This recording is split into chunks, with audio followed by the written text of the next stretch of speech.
The first order of business is citizen comments. Comments will be heard from the audience on any topic not listed on the agenda, not to exceed 3 minutes in length. To address the commission, please submit a fully completed request card to the commission secretary prior to the beginning of the meeting. In accordance with the Texas Open Meetings Act, if a citizen discusses any item not on the agenda, the commission cannot discuss issues raised or make any decision at this time. Issues may be referred to the city staff for research and possible future action. To address the commission concerning any item on the agenda, please submit a fully completed request card to the commission secretary prior to the consideration of that item. Do we have anyone who wishes to address the commission on any item not on the agenda? Seeing none, we will move on to item 3, items for individual consideration. And we want to introduce our new Planning and Zoning Commission member, Cheryl Lee. Welcome. She's just been sworn. So tell us a little bit about yourself, Cheryl. 3 minutes or less. Hi, my name is Cheryl. I am a resident of Bastrop. I was raised in Bastrop. Still living in the same house I was raised in. My family has just been active. I attended Mount Rose Missionary Baptist Church for all of most of my adult life. I work at AT&T. In Austin, so I do spend 90% of my life there, and I'm hoping to try to change that, which is why I decided this might be something that would get me back into this community instead of doing the work that I do for the union at my job, which involves a lot of stuff in Austin. So I decided that I wanted to be more involved where I lived. So I'm very thankful that the opportunity came for me to be able to speak with the mayor about opportunities, and this happened to be one. So I'm happy to be on this committee and hope that I can do some good things for our community. Thank you, and welcome. And please let the records reflect that all members of the Planning and Zoning Commission are present and accounted for. We didn't have a. You're missing one member, Sue Ann Frege. Oh, I'm sorry. Is coming down with the flu, so she opted not to come. Let's do a roll call. Debbie Moore. Present. Patrick Connell. Present. Diana Rose. Present. Cheryl Lee. Present. Richard Gartman. Present. Matt Lassen. Present. Cynthia Meyer. Present. Alyssa Hallie-Schramm. Present. Sue Ann is absent. You move people around, and I confused as to who's here and who's not. All right, item B, 3B, consider action to approve meeting minutes from the November 30, 2017 Planning and Zoning Commission meeting. Has everyone had an opportunity to read them? They were in our packet. Are there any corrections, additions, deletions? If not, I'll accept a motion to approve as submitted. A motion to approve as is. Motion to approve by Patrick Connell. Is there a second? Second. Second by Cynthia. Are there any opposition? If none, the meeting minutes are approved. Item C, consider action to approve the Planning and Zoning Commission calendar for 2018. Good evening. Looking at our regularly scheduled meeting date is the last Thursday of the month. And looking at the dates for 2018, the only one that jumped out at me as a possible conflict for the board that may not reach quorum is December 27th. It's 2 days after Christmas, between Christmas and New Year's. So I would recommend rescheduling that date to December 20th if we need to have a December meeting. And if you would like to do that, you could do that with a motion. Okay. Does anybody on the commission have any obvious conflicts with any of those days that you know of? How do you feel about moving it to December 20th? I make a motion to move the date in December to the 20th. Thank you. Motion by Diana Rhodes to move it to the 20th. There a second? I'll second the motion. Second by Alyssa. Is there any opposition? Motion passes unanimously. All right, we need a status report on the subdivision ordinance. I see you come up with bare hands. You notice I am empty-handed. You have empty hands. So, but I did want to let you know where we stand. You know, we're running about a month behind, if not more. And then part of that is because I'm relying on other people as part of the process. We're not pointing fingers at you. No, and I don't mean to throw some people under the bus, but I'll do it anyway. As you recall, I divided the ordinance into 3 parts. The first third I gave to the city attorney in October. I still don't have it ready to release to you guys. Expect it anytime now, but once we get that, then I'll get it out to you, and then we can start talking about the details. He's had the second part for about a month now. He will have my third part in about a day or so. I fully expect we're probably at least another month away before we can really get down to the nitty-gritty, but I did want to let you know that things are progressing. Also, Wesley needs to review all the engineering information that's in there. So, and there's a lot of information in there. We're pretty substantially updating some of the drainage criteria and road criteria and stuff like that. So, unless you have any questions, that's the status report. And I'm reluctant to set a date for another meeting until I have something to give to you. So, I think that's a wise decision. okay. Any questions? I have one question. Is the city doing anything to elicit more citizen input into the subdivision, or are we getting there? Because we every time we have somebody come up, like the apartments, or we tell them, hey, you've come to complain about this, but come in and have have an input into the subdivision process, so we don't have to do this in the future and have a say so. Have we? Well, I'm not just trying to get the text ready for you guys. I'm trying to get the text ready so that we can talk with developers and engineers and the public at large as well, so that they have some input into it as well. So do we have any plans for workshops or open sessions for citizens to come in and see? Once I have something I can give to them, I'll schedule something. Fair enough. Good deal. Okay? That's a good point. Thank you for bringing that up. All right, move on to item E, public hearing and consider action to make a recommendation on a conditional use permit, a CUP, for Lot 1 on the Beck NHP and Procop subdivision, Section 2, an area zone commercial to C2, to allow a mini warehouse use located at 510 State Highway 71 West and forward to the February 13, 2018 council meeting. Ms. Bill. Good evening. So we have had a request from the applicant for a 2-story, 97,300 square foot mini storage facility. The site layout here shows that it would be a 48,800 square foot building footprint, so it'll be 2 stories, obviously, with about 14 parking spaces as required by code. And there is also on the site, if you've been over there, there's an existing billboard on the site that will remain. To give you some idea of where this is in the world, is this vacant lot next to the ER that's currently under construction, which is next to the Wendy's along the 71 frontage road. The car wash is on the other side. This lot is part of, this blue outline is the Beck NHP Procop subdivision. So that was the one lot out of this kind of interestingly shaped subdivision that includes the Agnes Street extension at the back. The site is a total of 2.671 acres. The future land use on this site is general commercial, and the zoning is C2 Commercial 2, which is our heaviest commercial zoning district.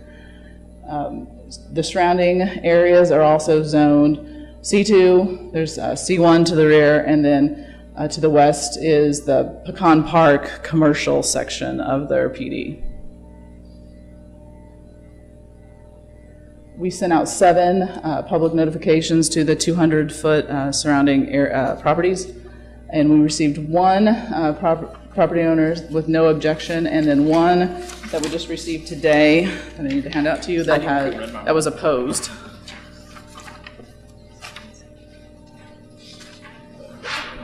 I did too.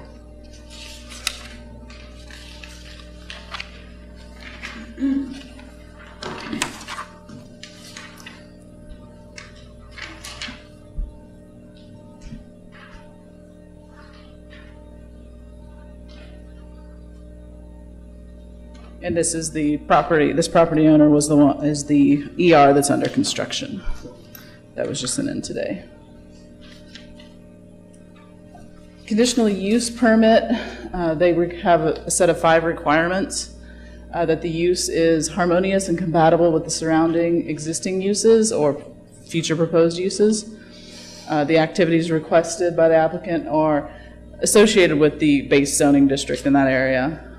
That the nature of the use is reasonable, and that any negative impact is mitigated. And if there are any other conditions that come up in the review that would ensure that the intent is being upheld. Staff reviewed these 5 conditions and found that this site or the requested use meets all of these requirements. It generally complies with the future land use plan. One statement in the general commercial section of the future land use plan did say that it recommends uses with heavy traffic volumes and the need for high visibility, which this site is right along the 71 frontage road. But the use is compatible with the C2 base zoning district. This is the appropriate zoning district within the city to put mini storage. The one consideration, it may not be the best use from a retail and economic perspective, but we don't have any analysis at this time on that impact. So why is that statement made if you don't have analysis? It's a passive use for the area, so you wouldn't potentially, so since it's a low traffic generator, if you have restaurants or other things around that would be served by other traffic passing by that would also use their area, that you don't have that synergy between uses as much, because people tend not to visit their mini storage every day, so. Great. The standard conditions that apply to the CUP are attached, and there are no additional conditions that staff is recommending for this use. And your recommendation will be included in a report to the City Council at their public hearing and first reading of the ordinance at their next meeting on February 13th. But this would have a whole lot of impervious ground cover, right? Is there what drainage considerations? They do show, this is they'll have a drainage facility at the rear of the property. Is that the detention pond? Yeah, that's a detention pond. Okay, Mhm. they do? So they're less than 65% impervious Yes. cover, correct? Yeah. I like to just clarify something. The renderings that have been provided show a 1-story with a 2-story facade over the office, but we're talking about a 2-story facility all the way across, correct? I believe so. The applicant is here to answer questions. Okay, I'm reading the notes and I see it's Yeah. a total of 9,600. Yeah, so it would be 2 change stories. Square feet, okay. Sure. I'm Brendan McEntee. I'm a civil engineer with Carlson, Brigance & Durham. That rendering does represent 2 stories with a tower element that you're seeing. And this is just a preliminary representation, but the height limit in a C2 is 35 feet. So the back portions and the long and short legs are both intended to be 2 stories with a taller element just to Right. get some articulation, scaling of the building. Okay, So this rendering is generally correct. The multi-story building behind it obviously is not correct. okay, I see. Okay, so this isn't just like so where there's no like brick or anything on the front here, that will be storage behind that wall, correct? Okay. Correct. And you can tell from the square footages, there's not going to be 2 continuous stories. There is going to be, if you look at, there's a part of this, about 80,000 square feet is going to be conditioned. There's going to be some unconditioned. If you see, there's some roll-ups along the side. So there'll be some unconditioned space with the vast majority of it being conditioned. And then I do have some other points, but I'll let you all finish. Then after that, I'd like to come up and address a few things if I could.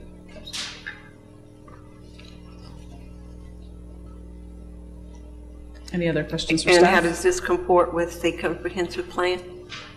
The comprehensive plan, it's general commercial for this area, and this is a commercial mini storage facility, so this would comply with the underlying land use.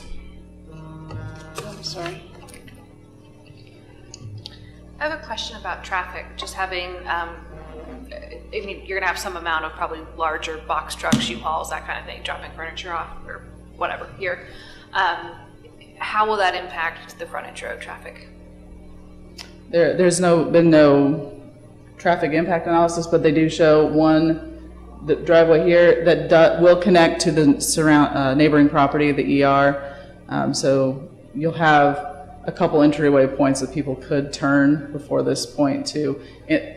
The ER has an access that they share with Wendy's. So you'll have that continuous access from other properties that are adjacent in addition to that And turn. is there thought, once Agnes Road is extended in the backside, that would connect through on the back? I think that's the intention.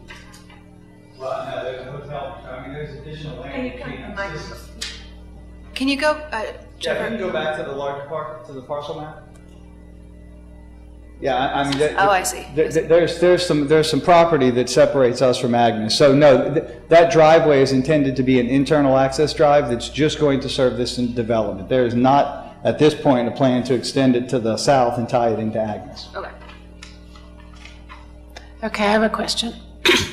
A lot of the other storage units that are along 71 have parking for RVs and boats and things like that, and with only 14 parking spaces, am I safe to assume we're not going to have all of that kind of parking behind Yes, or around this? there will be no outdoor storage on this. It's all internal. Okay.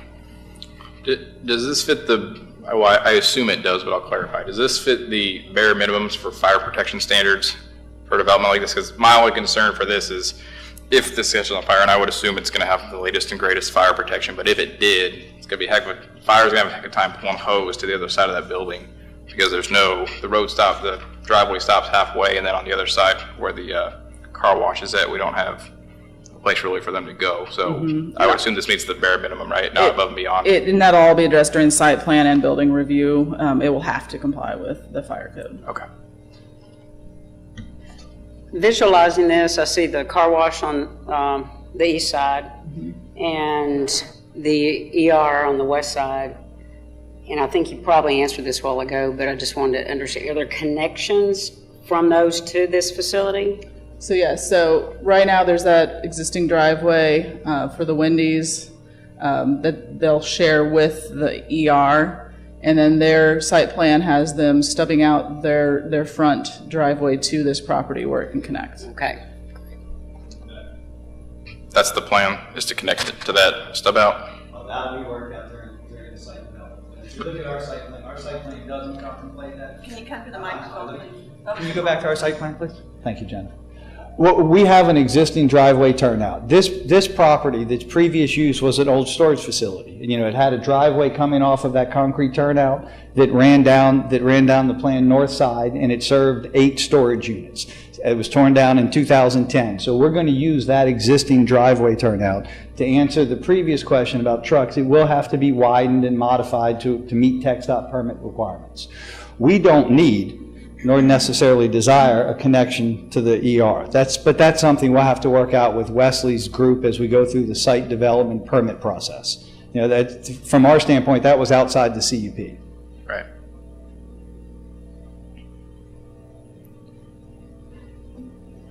Anyone else? Did you have anything else in the presentation? That's all right. Richard? The only comment I have is, and it's along the lines of aesthetics, is there a chance that it can look more like a Texas country town than a big red box?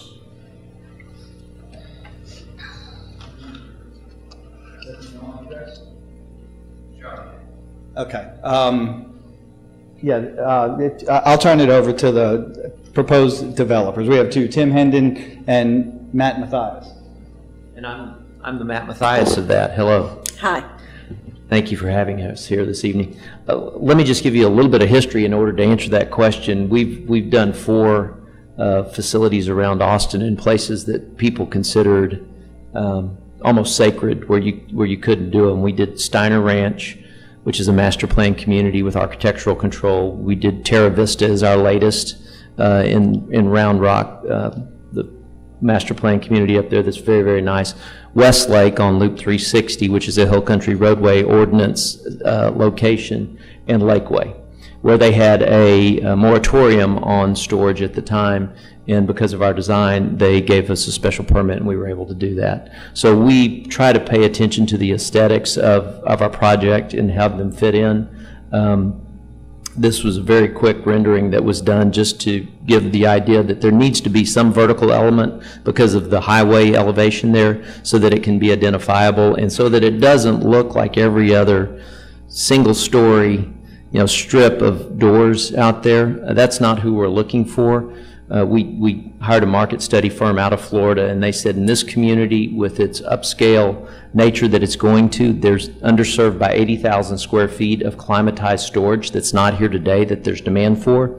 So as your community adds more upper-end housing, there's going to be more demand for climatized secured storage. So the answer to your question is this will be modified as we go through the process to get it to the right architectural stage. One other thing I'd like to tell you is the only storage that is accessed from the exterior is this line of doors. Otherwise, you will enter through an air-conditioned hallway and enter all the units through an air-conditioned hallway through the interior of the unit. More question for you. So you're saying that if we look up images of the Steiner Ranch development in Westlake, that we're going to end up with something comparable here?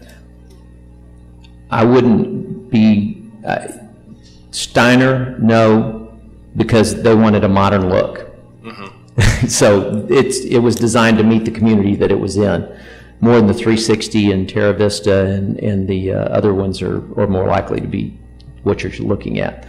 Because it's community by community. You try to make it fit in. Thank you. Thank you. Anything else?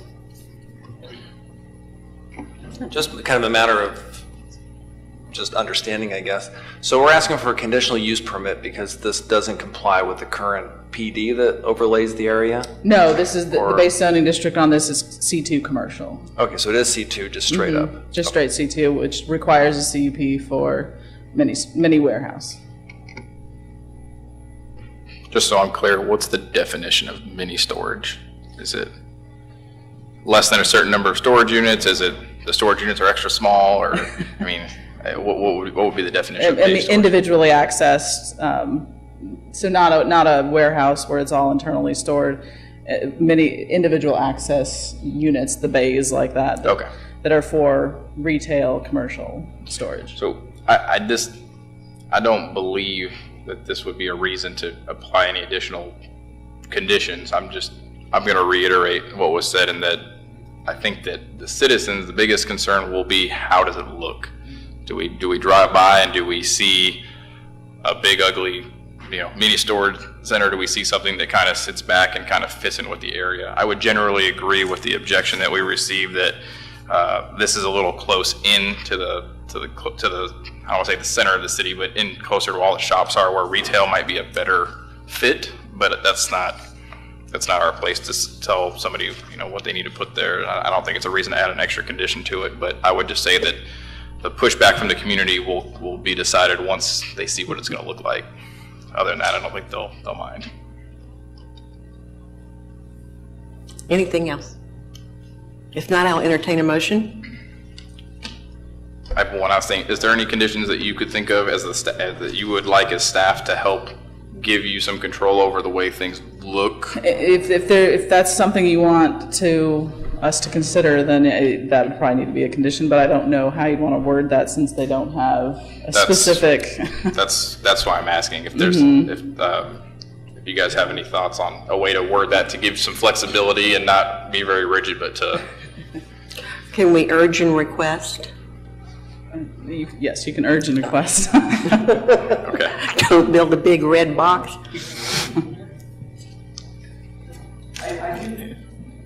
I do want to point out, it is going to comply with your exterior construction. So it does require 100% masonry on the street front. And so there are large requirements. But certainly if there's a general motif, I think as the developer said, we would take some direction. The intent is for this to serve. I mean, this, I understand that there was some talk about this being a passive use, but we look at this as a service use. So the residents that you're talking about driving by, they're looking at being their customers. So Right. certainly, if there's something that can take to further inform the architect, we would be open to consider that.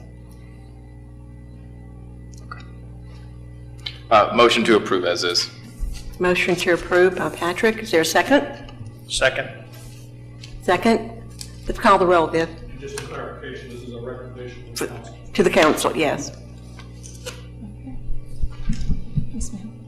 Cheryl Lee? Cheryl? Cheryl? Yes? Patrick Connell? Yes. Richard Gartman? Yes. Diana Rose? Matt Lassen? Debbie Moore? Yes. Cynthia Meyer? Yes? Alyssa Halley Schramm? Yes. Motion passes unanimously. We're on to item 4. Motion to adjourn. There a second? Matt?